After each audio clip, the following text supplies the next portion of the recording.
I wanna be a producer with a hit show on Broadway.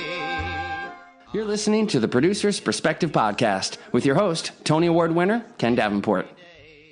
Hey, here's a tip for you. If you have a show in New York and you're selling tickets at the TKTS booth, then you want to hire the right promotional team surrounding those customers at the booth to give them information about your show. There's a brand new crew in town called, well, the Broadway Crew. They're your sales team out there on the front lines, engaging with your customers face-to-face every single day. Their members are trained to sell and present a cohesive professional image for your brand. That's why they've been able to increase TKTS sales for Broadway and off-Broadway clients by up to 25%. That's a huge amount of money. If you want to increase your revenue at TKTS, give Broadway Crew a call. Check them out at BroadwayCrew.com. That's BroadwayCrew.com. And make sure you let them know that you heard about them through the Producer's Perspective podcast.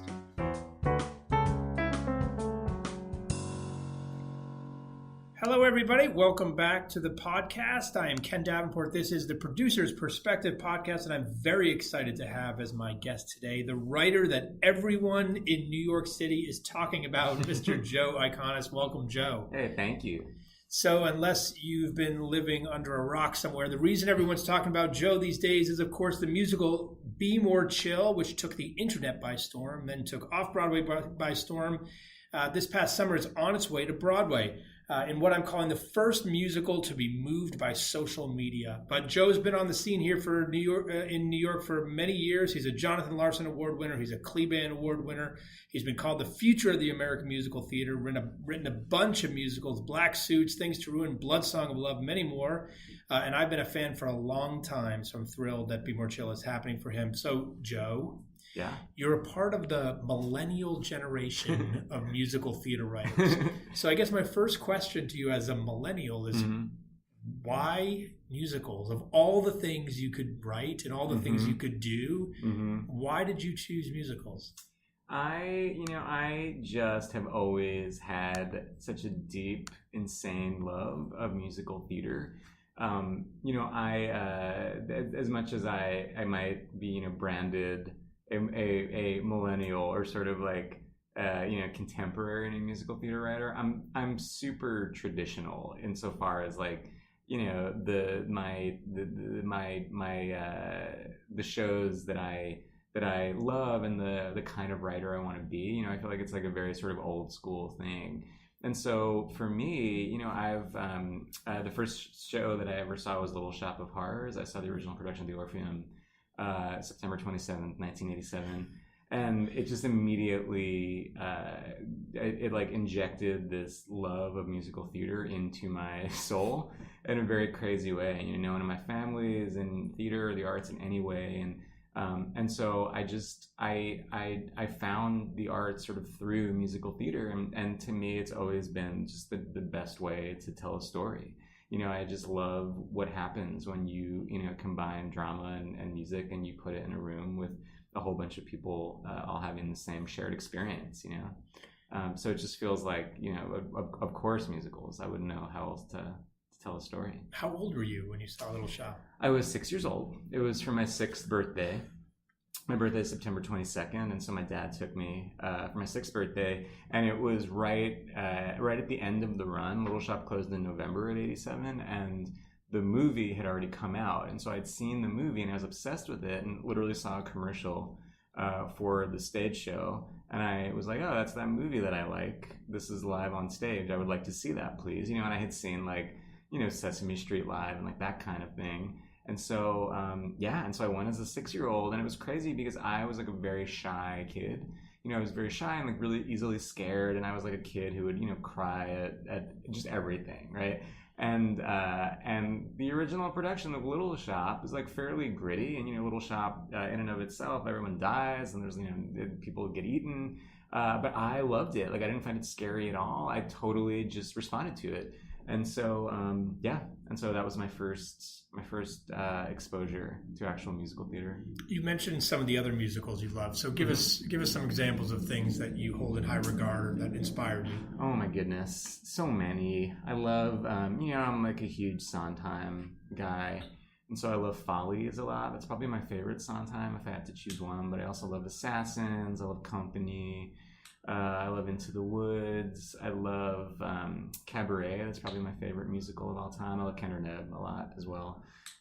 What else? I like Frank Lesser. Like How to Succeed in Business is a biggie for me.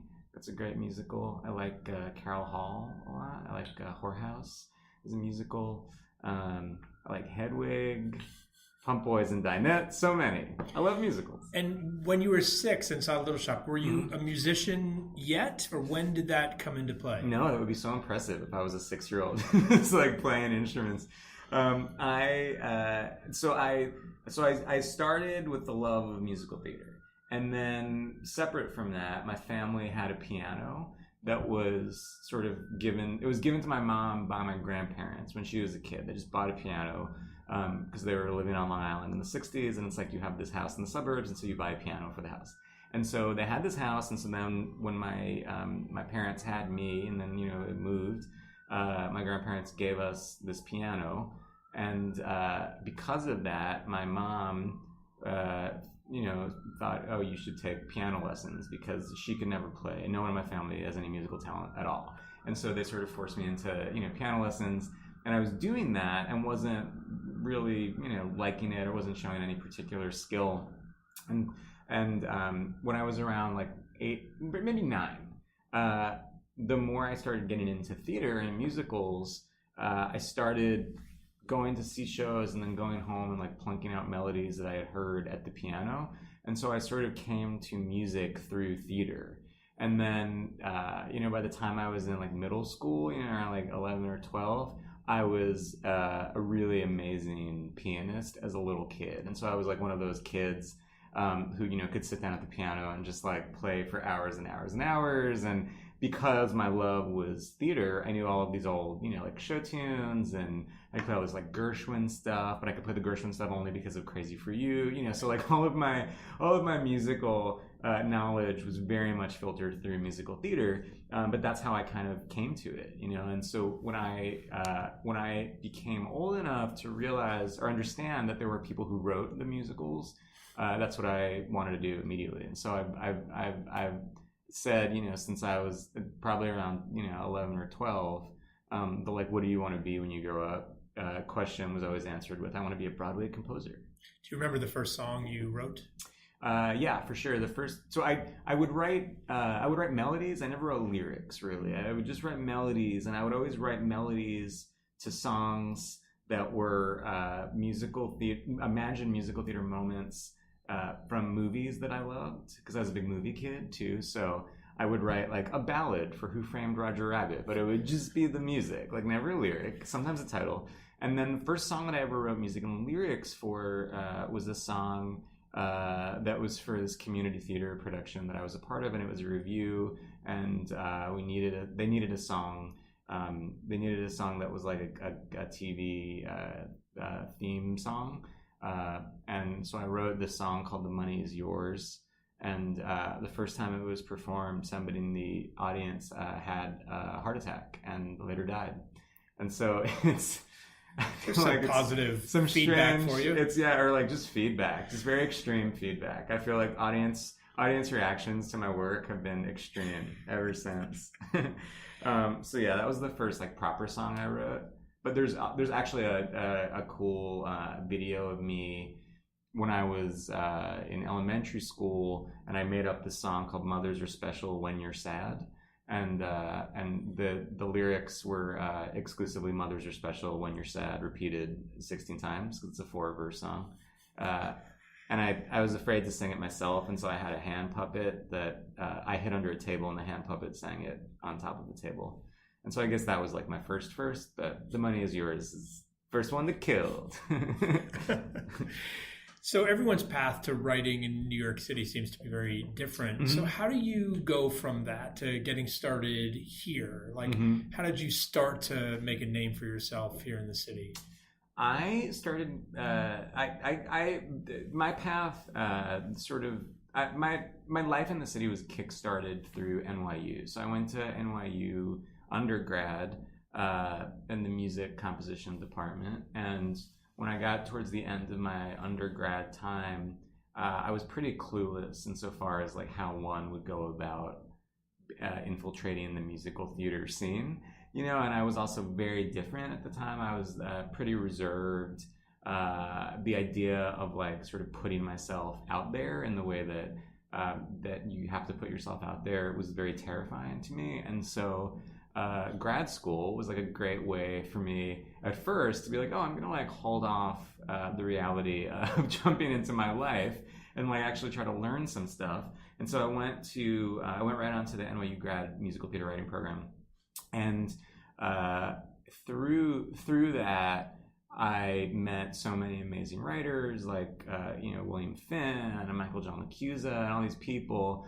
And that sort of gave me a more of an understanding of like the business of things and the actual community of theater. And and so I made, I met people through that program, and I met enough people that allowed me to, when I graduated, to actually have some connections and have some people to go to and talk to about my work and stuff. But if I didn't go to that program, I don't know what I would have done, because also being in that program, it was such an amazing learning experience, and it sort of taught me how to collaborate and taught me how to be a man living today. I feel like I grew a lot like as a human during grad school. So so that was kind of the thing that gave me the tools to be out in the world. And what was the first musical you wrote? The first musical I wrote was Black Suits, which was my thesis musical at NYU. And so that was another thing where I graduated with this musical that people kind of knew even before I graduated, just because of the sorts of people who travel through the NYU program. At the time when I wrote Black Suits, it was before Spring Awakening. Spring Awakening was being developed, but Spring Awakening didn't come out until the next, I think, at least a year after I graduated. I graduated in 2005, so I think Spring Awakening was like 2006, 2007. And so at the time, there just wasn't a lot of rock-based musicals about young people, and there weren't a lot of musicals that had the sound that mine did, and so it was like immediately a very sort of sparkly show for people, and so that was another thing that was pretty wild, to be able to go out into the world with this musical that people kind of knew before they even knew who I was, and it's industry readings that I did of the Black Suits in 2008. I feel like I've yet to have readings where there's been that level of industry person. It was this crazy thing where I feel like people were like coming to see this show just because they had heard about the show, as opposed to like checking out my work. And then that show didn't end up happening in the way that I thought it was going to, and so it ended up being this kind of strange thing where so many people were exposed to me through that show, which then ended up not playing in New York. Yeah, was that obviously it was disappointing to you. How do you come back from that, of having a reading attended by someone? I remember news about this. Yeah. And you probably think, oh, here we go. This is how it happens. I go to NYU, it's going to Broadway. Man, yeah, yes is the answer. I thought that it was everything was so positive. The momentum was so positive. Like from when I was graduating grad school, I really felt like, oh yeah, Black Suits is going to open off Broadway. It's going to be like this big, sort of like watershed moment. Everyone's going to be like, oh, there hasn't been a musical like this since Hair or Rent or I don't know what. And it's going to go to Broadway, and like, I'm set. I did it. And, it didn't happen, which is fine, but it was definitely confusing, and definitely like, oh, this is not it. I mean, there's no rules anyway. And so part of it was kind of, I don't want to say liberating, but it was sort of, it wasn't like, oh, I was going after this, this job that I didn't get it. It was just strange, nothing but strange. But I will say that the Black Suits development process was the thing that was the most eye-opening for me, because I really did not fully grasp how long it takes for musicals, even musicals that everyone was really excited about and felt very like sparkly and buzzy and all that. It just takes so long for the things to get on a stage. And so over like my first year out of school, when I was, in development with Black Suits, I realized like, oh, this is the timeline of this thing is going to be a little more protracted than I initially anticipated. And so I immediately felt like, well, I want to do shows, because in addition to, the material I wrote for Black Suits, I was writing these standalone songs that were theater songs, but I knew they were sort of like self-contained theater songs. And I felt like I have so many of these songs, I want to do them. I want to, and I wanted to be in musical theater because I wanted to do musicals. And so like, let's, I have these songs, there's got to be a stage. So let's like do a show. And so I very, very soon out of school, I started doing these concerts, which then became the things that sort of introduced my work to a much larger number of people than certainly than Black Suits, and so I had this other outlet, and doing these, these concerts and sort of doing these theatrical, endeavors on my own, or, with groups of people that I was, sort of getting behind. That was the thing that kind of allowed me to continue on. It wasn't like I just sort of had this one musical and it fizzled out and that was that. I had this whole other body of work, which then led to, all of the other stuff that I've done since. Yeah, it's one of the smartest things, I think, as I've watched your career that you've done and having attended concerts of yours. Mm-hmm. And obviously it markets yourself. Yeah. And two, it gives you as a writer just a quick win, because you're right. These musicals, you could have locked yourself away and spend another 3-4 years writing a musical. Mm-hmm. But this way you get your work out there, you get a positive affirmation, you get applause, you get all that stuff. It fuels your tank to keep going. Yeah, and for me, when I first started doing the shows, it was like there wasn't, when I first started doing them, there wasn't like a huge musical theater concert scene. Certainly writers, had done, nights of their work, but the ones that I had seen, I always kind of felt like recitals or something, which are great, but I always felt like, oh, I want to do something different. I want something like that could be a live experience. That is not just and not like a sung resume or something, or it's not an audition. It's just it's a someone can go there and have a fulfilled theatrical experience. And so I always approach them just saying I want to just put on a good show and I want it to feel like itself and I want it to be specific and I think that's the thing also that sort of allowed me to like keep going with them. And the whole sort of like Iconis and family thing is sort of born out of that, about it being like this event and this performance that is that in and of itself is a fully satisfying evening. It's not like a taste of something else or a teaser or something. It's its own thing.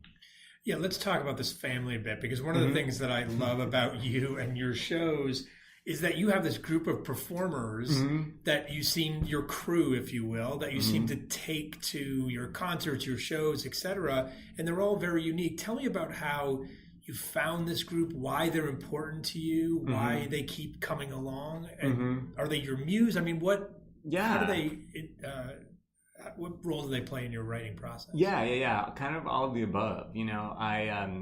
The initial impulse to do something like this really just came from the sort of art that I've always responded to, and so I've always loved the idea of a rep company. I've always loved the idea of a troupe of actors, performers who are all together, and one night they do Uncle Vanya, and the next night they do Damn Yankees, and like I just always loved that sort of idea of like these like a band of artists who are all each doing different things and each have different roles, and it changes all the time. And I my sort of my favorite artist, I had to pick one ever, is Robert Altman, the movie director. And Robert Altman had a similar sort of thing where he used a lot of the same people, actors, but also people behind the scenes, and as an impressionable budding artist, that was always something that I just thought was so cool, and I loved his movies so much, and I understood why there was worth in that, and sort of creating this family of artists. And so when I first started doing shows, it happened very organically, where it was just like I would see actors and And I would see actors that I would love, and I would contact them and ask them if they wanted to do a show, and then I'd ask them if they wanted to do another, and then it sort of became this, band of people. And for me, it was really like, early on when I was doing it, there's always the pressure of like, quote unquote, like recasting for one reason or another. Even in concerts, I do concerts, and like sometimes the venue would be like, hey, can you, throw some again, quote unquote, Broadway people in here, and I would always feel like, why? Like, I just don't, if there was like really a great reason, if it was like, Hugh Jackman or whoever, like the Hugh Jackman of 2008 was, wants to like be in your concert, then I'd be like, okay, maybe, but it's like, it's the silly thing where it's like, there's no real reason for it. And so I just started using, I developed this troupe, and what's so funny about it is that now so many people are talking to me about it, and obviously in Be More Chill is populated again, like on stage and behind the scenes with so many artists who I've worked with for such a long time, some like as long as I've been doing this. Jason Sweet Tooth Williams I met him through the Black Suits, and so like all of these people I've been working with for so many years, and everyone is so positive about it. But for so many years, I constantly had to talk about how, like, I had to combat this idea of like, oh, Joe Iconis only works with his friends. That was everyone's thing. They would say that I was bringing my friends, and everyone would always say that I went to his like college buddies. Like that was the thing, which was a joke because like I didn't go to college with any of these people. Like I literally saw them, like on stages, and it was like it was always from like an artistic place, and like yes, I'm friends with so many of these people, but it was a friendship through art, So yeah, it's like a cool thing.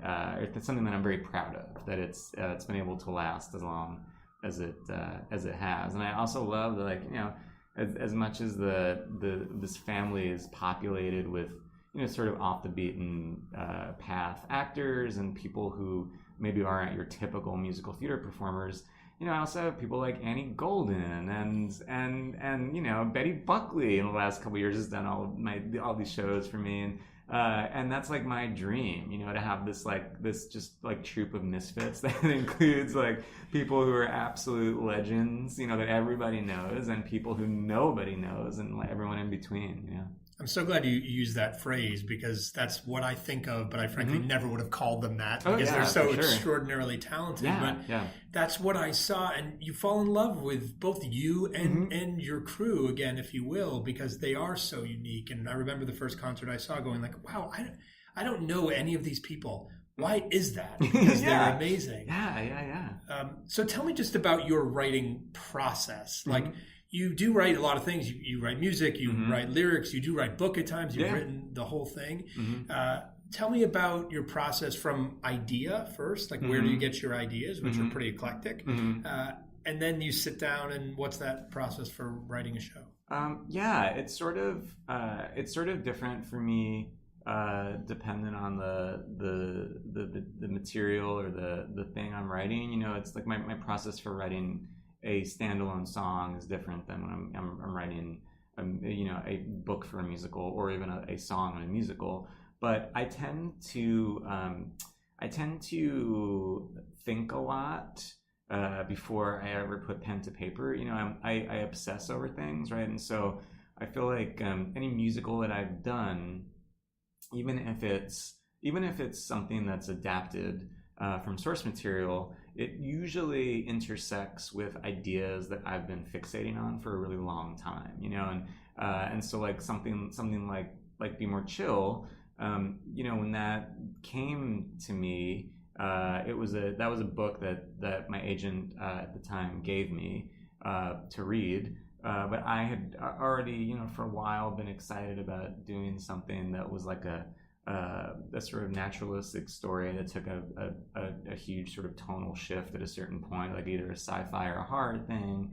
I had been really wanting to like explore some heavy issues in a light way. I had been wanting to write like a proper musical comedy. I had been really obsessed with 70s and 80s horror film scores. So like all of these ideas have been kind of floating around, and then they kind of congealed. And so when I finally settle on something, when it's like all the ideas sort of come together, then I just I'm a big outliner, and so like when I start a project, I outline fairly explicitly, and I do like play songs where I think they're gonna go, and it's just a lot of like thinking and brainstorming with other people, just with myself.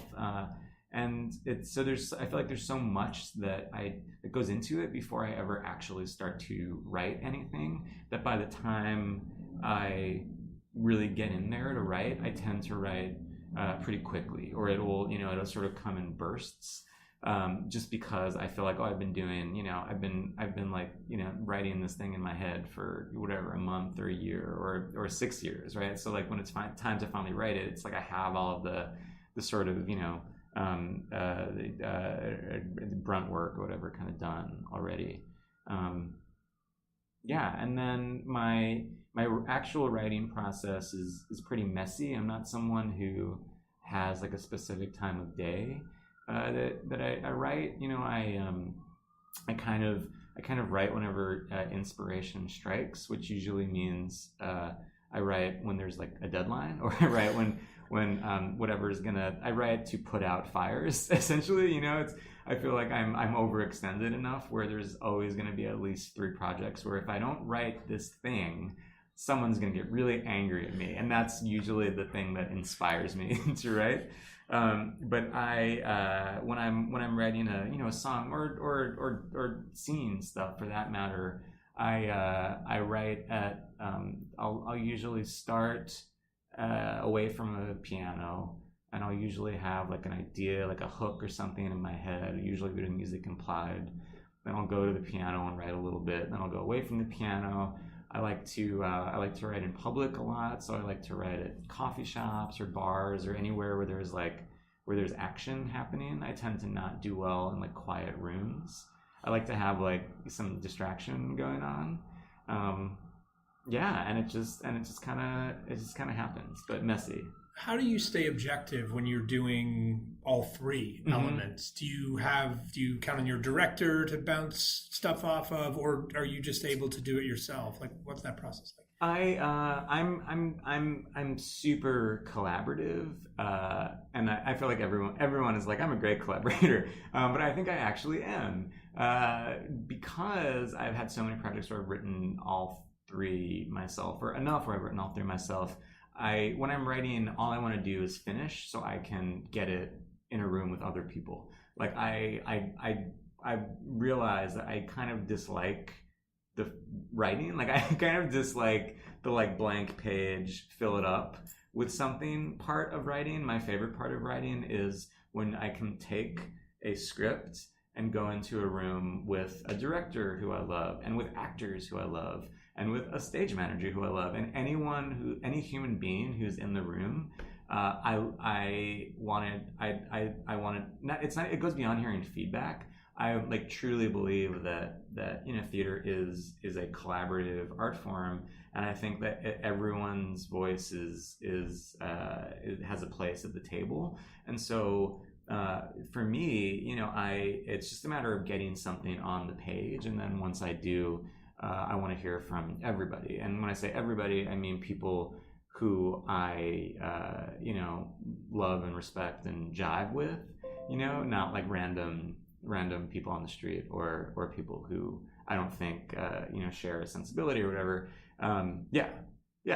It's that. It's trying to like get something down so that I can immediately, as quickly as possible, I want feedback of other artists who I love.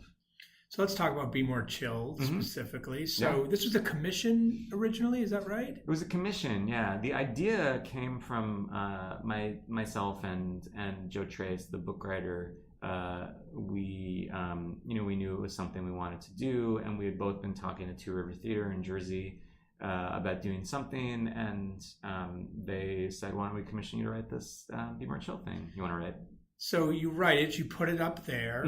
When did you know it was something special that was resonating with an audience? Was it that first preview? Was it run through?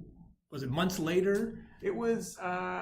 I would say as soon as we got it in front of an audience, even in a reading setting, it felt like, oh, this is a special one for sure. And as soon as we started performances at Two River, it felt like, oh yeah, this is connecting in a real way to the people who are watching it. It's crazy, but it's the way that it felt. The way that it felt going into the premiere at Two River was not dissimilar to ways that it has felt on shows of mine in the past. I've had quite a few experiences now where I've had a new musical and there's been a lot of momentum going into it, and a lot of people say things to me like, oh, this is the one that's going to go from wherever we happen to be in Barrington Stage Company or Ars Nova or wherever, and go to the fancy theater off Broadway and then go to Broadway because look how people are loving this, everyone's loving it. And so with Be More Chill, that was sort of like the third or fourth one kind of like that I had. And so it was exciting, but nothing about it felt like, oh, this is like an extraordinary example of this. It sort of felt like, oh, this, we're doing this again. Everyone likes this thing and it's going really well. And people are crying at that song about the kid in the bathroom. And so it definitely was something that people were responding to. And then, we opened and we got a review that was not a great review. And it just all, it was all over. It was a very palpable, letting the air out of the situation, feeling that again has happened to me pretty much every time I've done a new musical like that. And so the thing that was the most notable about Be More Chill was that it felt like the most disappointing. It's when nothing was going to happen, just because it felt. It was like it so clearly was connecting with people, and it was just such a bummer because it felt like the group of people was so right on, and there had been it felt like there were so many hopes pinned on the show that it was particularly disappointing when it became clear that nothing was going to happen with it. But then something did happen. Thanks, Internet. Yeah. So tell me about that and when that happened. Yeah, man. It only happened because the album was made, and the Two River Theater, bless them, said when after the show opened and it was clear that nothing was going to happen with it. They said, we really love this show and we are very proud of it, and we want to make this album. We want to, have a Two River Theater album, and we want to preserve this thing. And so they paid for the album, and we did the album on Ghostlight, who Kurt has been very supportive of me my whole career. All my other albums are on Ghostlight, and we made it really soon after we closed and released it Halloween 2015. And people liked it, but it was the amount of people who are gonna like a cast album of a show that played for a month in New Jersey. It's that that core group of theater fans. And so there was nothing again extraordinary about people's responses to it initially, and there were the sort of responses that I was really used to getting, people clearly connecting with the work, but a finite number of people. And so when it became clear that something else was going on was spring of 2017. 2 years later. 2 years later, yeah. And it just started in the form of getting notifications from Twitter and Instagram and to a lesser extent Facebook of people responding to the album, and in particular Michael in the Bathroom. And at first it sort of felt like, oh cool, people are for some reason discovering the songs in Be More Chill. And I have a healthy culty fan base, or up till then I had one, and so it wasn't unusual that I was getting a tweet from someone I didn't know about a song that I wrote. But then it just sort of, started increasing in frequency, and then it was like, fan art, which was something that was kind of new to me in my work, and then like more and more fan art, and then it was enough where it felt like something strange is happening. And so when it, the first few weeks of all this going down, I, contacted George Salazar, who's a good friend of mine, and we've been working together before Be More Chill and since Be More Chill. And I was like, are you doing something with Michael in the bathroom? Is something going on? And he was like, no, I've been noticing all this stuff. I thought you were doing something. And then I spoke to Joe Trace, the book writer, and I was like, are you is something going on with the show that I don't know about? And he was like, no, I was going to ask you the same thing. And so it was sort of all of us literally like not understanding why people were all of a sudden catching on to the show. And then it became really apparent that it was something that was more than just a few people discovering it. It felt like, oh, this is like a thing that's happening, and it's like a it's like just such a silly word to say, but it's like a viral thing, and it was really happening. And so then I involved Ghostlight, and at first Ghostlight was just sort of like, what, like it's like good, some people are tweeting about it, good for you. And then, of course, like people started buying the album, which is something that just people just don't do. People don't buy albums, and people certainly don't buy musical theater albums. And so then, Ghostlight was like, wait a minute, what's going on with Be More Chill? What is this? It's like, I don't know. No one knows, man. And so then, Ghostlight made this Michael in the Bathroom music video when all of this was first starting, and that music video started taking off. And then over the course of last summer, just the numbers associated with everything to do with the show just started growing and growing and growing. Really, really extraordinary numbers for an album of a show that had never played New York City, and that had played New Jersey 2+ years ago. And so it just kind of built from there. It's pretty wild. And all of a sudden something is happening. It goes off Broadway. It sells out in like an instant. Yeah. And now you'll open on Broadway in the spring. Yeah. So how does that make you feel, says the podcast host / therapist? Like, what are you excited? Are you like, oh, here we go again? Like, what? No, I am so excited, and like truly in disbelief. I have wanted to have a show that I care about on Broadway as long as I've been in the world of musical theater, and longer. That has been my dream. When someone's like, "What's your dream?" The politically correct answer is always like, "I want my work to be seen by as many people as humanly possible," which is the truth, 100%. But like my dream is to have a show on Broadway, because I love the idea of Broadway. I think it's so cool. I love that huge shows can exist next to little shows, and I think there's real worth in it. And I've always loved the idea of having a show that I cared about, and I always thought like I would certainly not, if I made it to Broadway as a writer of a show that I felt weird about, or some like maybe less than ideal situation for what my ideals are, I wouldn't like kick that out of bed. But the fantasy version was always going to Broadway with a show that I really cared about, that I thought was really good, and that was representative of me as an artist and a human being. And like the triple fantasy version of that was getting to do it with artists who I loved and respected, and who I really believed in and had a relationship with. And the fact that that's happening is really unbelievable. And the fact that it has happened the way it has happened is just something. I mean, I could never have I could never have imagined it, because it didn't exist, So it just is so bizarre, and it really has given me like a lot of faith. I had so many disappointments, not artistic disappointments. I've been really lucky to have like great artistic experiences in my life, and I'm very lucky, and I've had a lot of opportunities, but I really have experienced these huge sort of crushing disappointments so many times.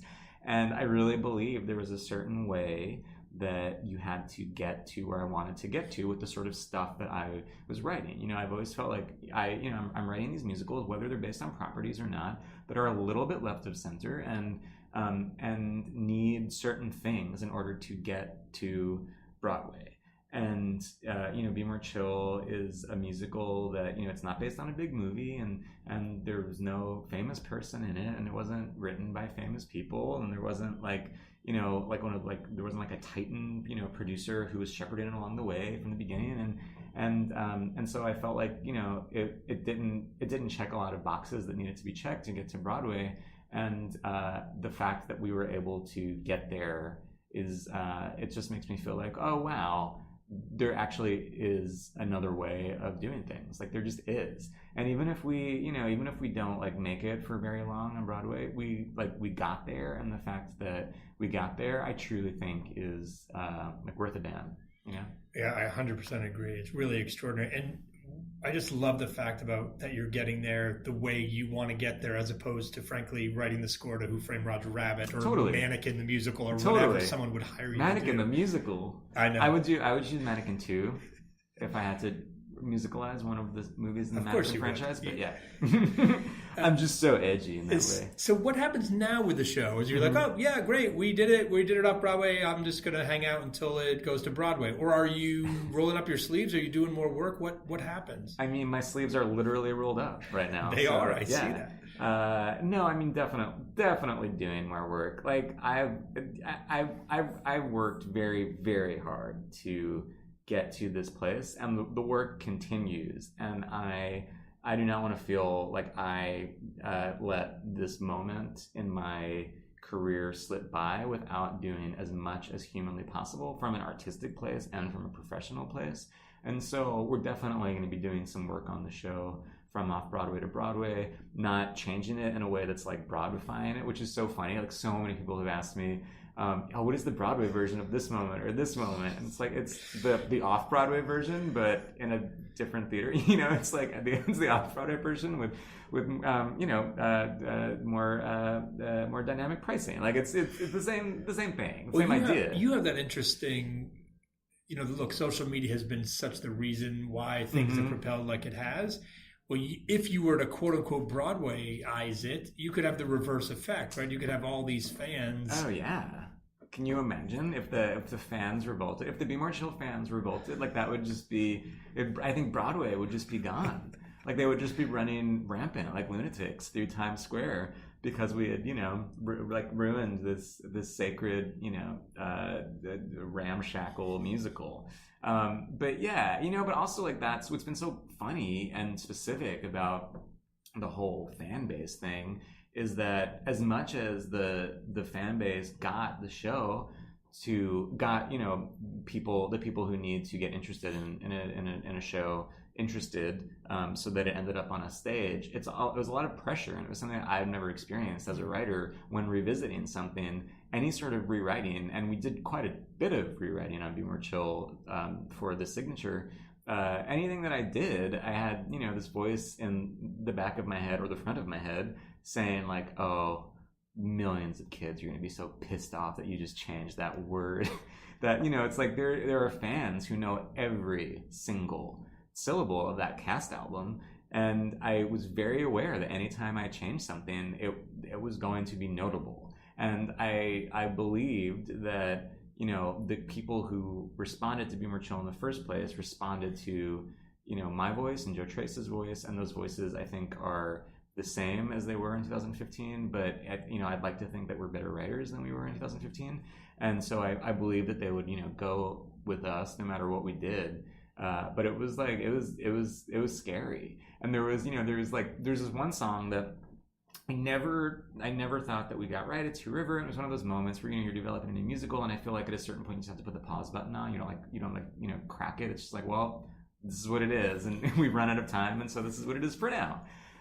There was this one song that I always was like, we never got that right, and it always made me cringe at Two River, and I always felt like, oh, if I'm given the opportunity to do something else with Be More Chill, that's like one of the no-brainer thing. I'm gonna do some work in this song. Clearly needs work, And we had this box office opening event before Be More Chill, before we went into rehearsals and anything.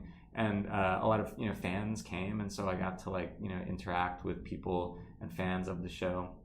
And so the song in question is the song called "The Pitiful Children." And this woman came up to me, and she was so excited about the show and so passionate and telling me how much the show means to her. And she took me by the shoulders and she looked in my eyes and she said, "Just promise me one thing. Promise me you're not going to touch the pitiful children." Oh my literally gosh. said it. What did you say? And I stammered, and I guess I lied to her. And I was I gave some politician answer where I was we're going to try with the best of our abilities to maintain the integrity of the Be More Chill that you know and love, while also making it the best theatrical experience it can be. But it was so heart-stopping, and I've literally thought about her all the time. And I am so terrified for her to see the show. And maybe she's seen it. I don't know. Maybe there's hate mail waiting for me at the signature. But but it's that kind of thing. And I just every moment I rewrote, I was oh man, are the people who built this thing up gonna then just revolt against it and tear it down because of my poor rhyme or something? But having watched a bunch of those fans, literally I've seen them in merch, walking up 8th Avenue coming from the show. I think they're fine. Yeah, no, they've been very kind. So look, we were talking before we hit record here about how you're suddenly this overnight sensation. Everybody's talking about you, but you've been banging on doors for a long time and doing this. Yeah. What's your advice to other writers out there who are just starting, just getting out of college, that would love for one song, never mind a whole musical, to go as viral as yours did? What would you tell them to do? I would tell them to.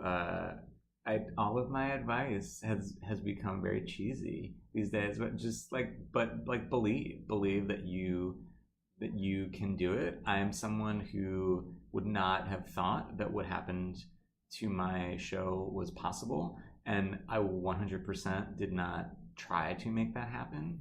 I just tried to make the best show I possibly could. And so that's definitely something I would say to anyone. Just try to make good work. Don't try to think about how you can make this thing that you're working on, go viral, or how you can make it do whatever. Just focus on good work. And I think if it connects with people, it's going to connect with people, but it has nothing to do with the making of it. It's I think all you can do is try to be honest and truthful, and just believe and just keep going, because it's not, and all I know is my own experience, but it's I where I am right now is not where I thought I would be certainly a year ago.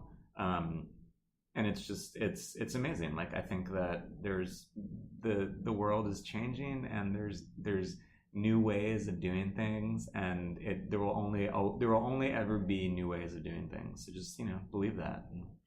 So my last question, which is my genie question. Mm-hmm. I want you to imagine the genie from Aladdin comes to visit you. Nice. And wants to congratulate you on believing Yep. in the genie and in Thanks, all genie. other things. Yep. By granting you one wish. Mhm. Now, obviously, things are going very well for you right now. But Mhm. I want you to imagine that what upsets you the most about Broadway? What gets you frustrated? What has you banging your head against the wall that you would ask this genie to wish away?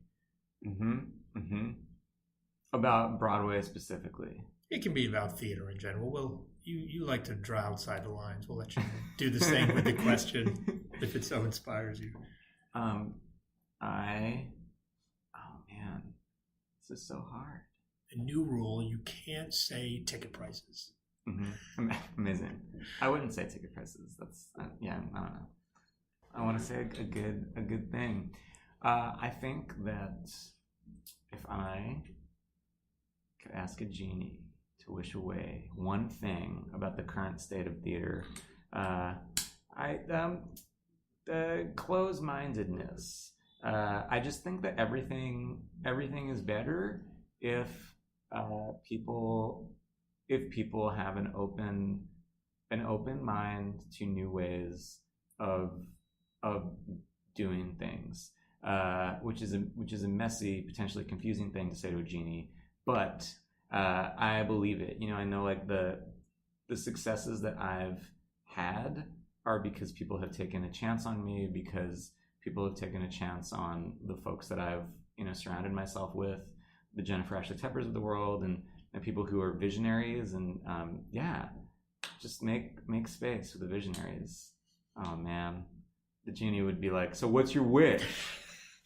No, it's a good one, and a shout out to Jennifer for sure, who used to work for me as well. I just love it. She's been talking about you for a long time, so you're right. Everyone out there has to make room for people like you, even before their shows go viral. Yeah. So I think it's a wonderful wish, Joe. Okay, all right, thanks. And frankly, it's educational for me too. I got to try to do the same thing here where I sit. So thanks for that. Thanks for joining me. Thanks to all of you for listening. And go see Be More Chill when it opens. It's one of the most exciting things to happen to Broadway in a long time. We'll see you there, and we'll see you next time.